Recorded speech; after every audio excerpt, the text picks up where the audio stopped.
ఇక ఏపీలో అన్నా క్యాంటీన్లకు సంబంధించి మాజీ మంత్రి అంబటి రాంబాబు మీడియాతో మాట్లాడుతున్నారు. దానికి సంబంధించిన లైవ్ చూద్దాం. ఉన్నప్పుడు ఇలాగే మాకు వైఎస్ఆర్ కాంగ్రెస్ పార్టీ జెండాకి దగ్గరగా ఉన్నటువంటి రంగులు ఏదో వేశామని హైకోర్టుకి వెళ్ళారు, సుప్రీంకోర్టుకి వెళ్ళారు. సుప్రీంకోర్టులో ఆర్డర్స్ ఇచ్చాయి పార్టీ రంగులు వేయడానికి వీల్లేదని. వైకాపా రంగులు వేయడం దారుణం. ఇది చంద్రబాబు నాయుడు గారు మరి ఇప్పుడు అచ్చెన్నాయుడు గారు ఇచ్చినటువంటి స్టేట్మెంట్. వైకాపా రంగులు వేయటం దారుణమే, మరి తెలుగుదేశం రంగులు వేయటం బ్రహ్మాండమా? మీరు అధికారంలోకి వస్తే మేము దగ్గరగా ఉన్న రంగులు వేసామని చెప్పేసి గందరగోళం చేశారు. వాళ్ళ పచ్చరంగు పులిమేసి భయంకరంగా ఇది తెలుగుదేశం ఆఫీసులాగా కనిపిస్తూ ఉన్నాయి. కొన్ని అయితే నా కాన్స్టిట్యున్సీలో అయితే చూశాను నేను, ఒక పంచాయతీ ఆఫీసు మొత్తం పచ్చరంగు పులిమేశారు. సరే అక్కడ ఎవరో పులిమేర లోకల్ లీడర్ అంటే అనుకోవచ్చు, ఇదేంటిది అని అడుగుతా ఉన్నా. దీనికి సమాధానం చెప్పవలసినటువంటి బాధ్యత నారా చంద్రబాబు నాయుడు గారికి, తెలుగుదేశం ప్రభుత్వానికి ఉంది. ఇలా అన్ని పథకాలు ఎగ్గొట్టేసి కేవలం ఏదో ఒక పూట రెండు పూటలో భోజనం పెట్టి ప్రజల్ని తప్పుదోవ పట్టించి ప్రజల్ని పేదరికం నుంచి బయటకు తీసుకురావాలనేటువంటి ఒక సిద్ధాంతాన్ని ఏదైతే జగన్మోహన్ రెడ్డి గారు భావించారో, చదువు వైద్యం అందించడం ద్వారా పేదవారిని పేదరికం నుంచి బయటకు తీసుకురావాలని ప్రయత్నం చేశారో అవన్నీ వదిలేసి పేదవారిని మరింత పేదవాడిగా చేసేటటువంటి కార్యక్రమం చంద్రబాబు నాయుడు గారు చేయటం చాలా దురదృష్టకరమని. అన్నా క్యాంటీన్లో అంత అవినీతి జరిగింది. అలాంటి అన్నా క్యాంటీన్లు మళ్ళా అవినీతికి పాల్పడేటువంటి పద్ధతులు ఇప్పుడు ఎంతెంత ఖర్చు పెట్టారో, దీనికి మళ్ళా కొత్త పాతాడికి రంగులు వేశారు కదా, దానికి ఎంత ఖర్చు పెట్టారో ఏమిటో రాబోయే కాలంలో మళ్ళా చాలా వివరంగా మనకు తెలుస్తాయి. ఇంకా సమాచారం లేదు. ఆ సమాచారం వచ్చిన దాని మీద కూడా వివరంగా చెప్తామని కూడా చెప్పే ప్రయత్నం కూడా చేస్తామని ఈ సందర్భంగా నేను చెప్పదలుచుకున్నాను.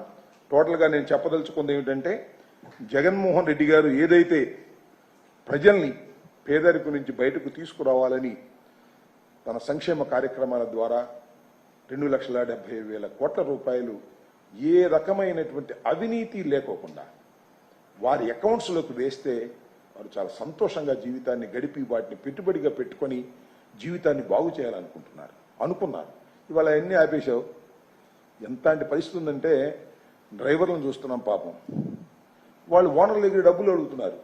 అయ్యా మా అబ్బాయికి ఫీజు కట్టుకోవాలి, మా పిల్లోని బడికి పంపించాలి అని అడిగేటువంటి పరిస్థితి ఏర్పడింది. వాళ్ళ ఒక 2 నెలలకే. రాబోయే కాలంలో ఎంత దారుణంగా ఉంటుందో నేను ప్రత్యేకంగా చెప్పాల్సిన అవసరం లేదు. పేదవాడి యొక్క పరిస్థితి ఆ రకంగా దిగజారిపోయేటటువంటి కార్యక్రమం చేసి ఇలాంటి ఏదో పప్పు బెల్లాలు పెట్టి ఓహో సంతోషపడండి అనేటువంటి పద్ధతి చేయటం చాలా దుర్మార్గం. అఫ్కోర్స్ అన్ని పథకాలని అమలు చేయండి, పేదవాడికి అన్ని అందించండి.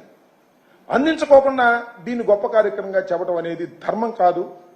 10 మందికి అన్నం పెట్టడం మంచి పెట్టుకోండి, అభ్యంతరం లేదు. కానీ అన్ని ఆపేసి ఈ కార్యక్రమం చేయటాన్ని సరైనటువంటి విధానం కాదని ఈ సందర్భంగా నేను చెప్పదలుచుకున్నాను. ఇంకా రెండోది ఏంటంటే, ఉత్తరాంధ్ర సంబంధించి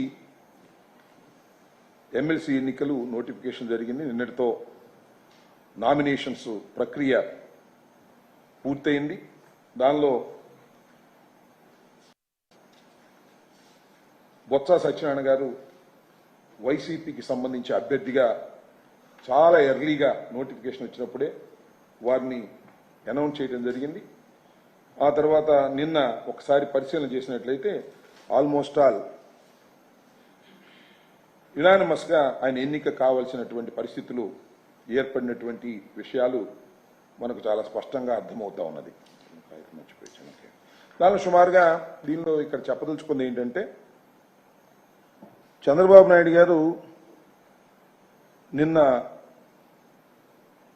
పోటీ పెట్టడం లేదు అని తెలుగుదేశం పార్టీ ప్రకటించింది. నిన్న 3 గంటలకి సుమారుగా అందరికీ అర్థమైంది. అప్పుడు ఎవరు ఇంకొక అభ్యర్థి ఉన్నారు, ఆ అభ్యర్థి కూడా ఇండిపెండెంట్ అభ్యర్థి. ఆయన విత్డ్రా చేసుకుంటే యునానిమస్ అవుతారు, లేకపోతే ఎన్నిక జరిగితే బొత్స సత్యనారాయణ గారు గెలుపొందుతారు. బొత్స సత్యనారాయణ గారు ఎమ్మెల్సీగా గెలుపొందటం అనేది అనివార్యమైన పరిస్థితి ఏర్పడింది ఇవాళ. దీనికి కారణం ఏమిటంటే, చంద్రబాబు నాయుడు గారు విలువలకు కట్టుబడి, నైతిక విలువలకు కట్టుబడి